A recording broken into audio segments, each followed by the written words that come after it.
Hello friends, rhombus അല്ലെങ്കിൽ സമഭുജ സാമാന്തരികം എങ്ങനെ വരയ്ക്കാം എന്നാണ് നമ്മൾ നോക്കുന്നത്. പ്രധാനമായും 3 രീതിയിലാണ് ഇതിൻ്റെ ക്വസ്റ്റ്യൻ ചോദിക്കുക.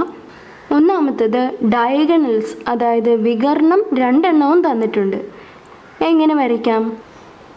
8 സെൻറ്റിമീറ്ററും 6 സെൻറ്റിമീറ്ററുമാണ് ഡയഗണൽസ്. ഞാൻ അതിൽ ഏതെങ്കിലും ഒരെണ്ണം എടുക്കുകയാണ്. ഇപ്പോൾ 8 എടുത്തു. 8 സെൻറ്റിമീറ്റർ വരച്ചു. ഈ വരയുടെ പെർപെൻഡിക്കുലർ ബൈസെക്ടർ അഥവാ ലംബ സമഭാജി വരയ്ക്കുക. അത് വരയ്ക്കാൻ അറിയില്ലെങ്കിൽ അതിൻ്റെ ലിങ്ക് ഡിസ്ക്രിപ്ഷനിൽ ഇട്ടിട്ടുണ്ട്. വരച്ചു കഴിഞ്ഞു. ഇനി രണ്ടാമത്തെ ഡയഗണൽ അല്ലെങ്കിൽ വികർണം 6 സെൻറ്റിമീറ്റർ ആണ്. 6ൻ്റെ പകുതി എത്രയാണ്? 3 അല്ലേ? ആ 3 സെൻറ്റിമീറ്റർ കോമ്പസിലെടുക്കുക. 3 സെൻറ്റിമീറ്റർ എടുത്തു. ഈ വരയുടെ നടുക്ക് നിന്ന് ഈ രണ്ടാമത്തെ വരയിലേക്ക് ആർക്ക് വരയ്ക്കുക. താഴെയും വരയ്ക്കുക.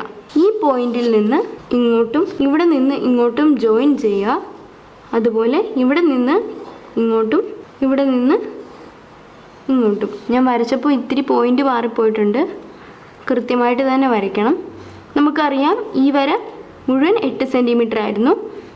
ഇത് 3 സെൻറ്റിമീറ്റർ ആണ്. ഇത് 3 സെൻറ്റിമീറ്റർ, അതായത് ഇത് മൊത്തം 6 സെൻറ്റിമീറ്റർ. രണ്ടാമത്തെ ക്വസ്റ്റ്യൻ, ഒരു ഡയഗണൽ അല്ലെങ്കിൽ വികർണം തന്നിട്ടുണ്ട്. 6 സെൻറ്റിമീറ്റർ ആണ് തന്നിരിക്കുന്നത്. അതുപോലെ വശം അല്ലെങ്കിൽ സൈഡ് തന്നിട്ടുണ്ട്. 5 സെൻറ്റിമീറ്റർ ആണ് തന്നിരിക്കുന്നത്. നമുക്കറിയാം റോംബസിൻ്റെ എല്ലാ വശങ്ങളും തുല്യമാണ്. ഈ 6 സെൻറ്റിമീറ്റർ നമുക്ക് ആദ്യം വരയ്ക്കാം.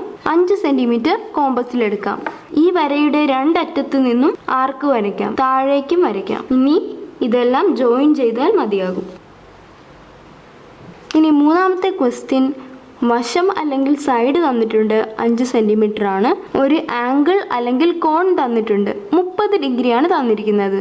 അപ്പോൾ നമുക്ക് ആദ്യം 5 സെൻറ്റിമീറ്റർ വരയ്ക്കാം. പ്രൊട്രാക്ടർ ഉപയോഗിച്ച് 30 ഡിഗ്രി വരയ്ക്കുക. ഇവിടെ 5 സെൻറ്റിമീറ്റർ. നമുക്കറിയാം റോംബസിൻ്റെ എല്ലാ വശങ്ങളും തുല്യമാണ്. കോമ്പസിൽ 5 സെൻറ്റിമീറ്റർ എടുത്ത ശേഷം ഇവിടെ നിന്ന് ഒരു ആർക്ക് വരയ്ക്കുക. ഇനി ആ പോയിന്റിൽ നിന്ന് ചരിച്ച് ഒരു ആർക്ക് വരയ്ക്കുക. ഈ പോയിന്റിൽ നിന്നും ഒരു ആർക്ക് വരയ്ക്കുക. ഇത് തമ്മിൽ കൂട്ടിമുട്ടണം. ഈ പോയിന്റുകളെല്ലാം തമ്മിൽ ജോയിൻ ചെയ്യുക. ഇപ്പോൾ നമുക്ക് കിട്ടിയതും ഒരു റോംബസ്, അതായത് സമഭുജ സാമാന്തരികം തന്നെയാണ്.